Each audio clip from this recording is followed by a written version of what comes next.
Actinium, thorium, protactinium, uranium, neptunium, plutonium, americium, curium, berkelium, californium, titanium, fermium, mendelevium, nobelium, lawrencium, rutherfordium.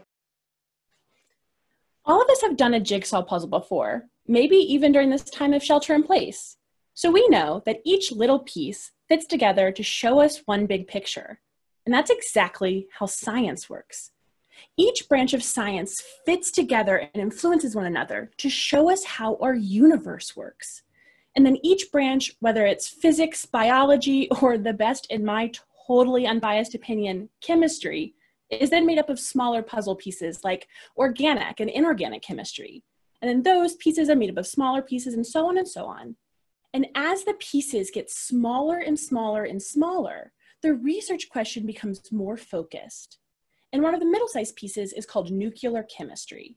Now, usually when I say that, a lot of negative connotations pop up of harm and danger or bombs. But really, the elements that make up this branch of chemistry are really misunderstood because that's not the only thing they can do. There are 14 elements known as actinides that sit at the very bottom of the often forgotten piece of the periodic table, and they're all radioactive, but unfortunately, not a lot is known about them. Uranium and plutonium are two with the worst reputations, but all 14 are equally important and can do equally interesting chemistry. For example, can we use actinides to remove carbon dioxide from our atmosphere, or as a safe and effective anti-cancer chemotherapeutic? These are big, sensational science questions. And in order to answer them, we have to understand the basics first. And that is why I study fundamental reactions of actinide complexes in the gas phase.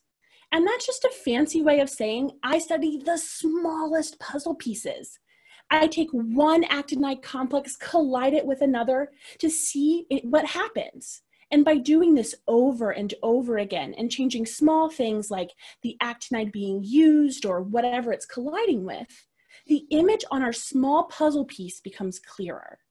And I do this with everything being a gas as opposed to a liquid because it removes all of the extra junk that can cloud the data or hinder the reaction, so I can say exactly what is happening and, more importantly, why. Then I go back in and I click that puzzle piece back into place, and that sharpens the image of all of the bigger puzzle pieces it fits back into.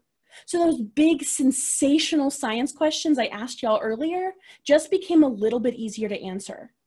Early data tells us that some actinide complexes are really great at breaking apart carbon dioxide. So by asking small questions and looking at basic reactions, we can solve some important radioactive puzzles.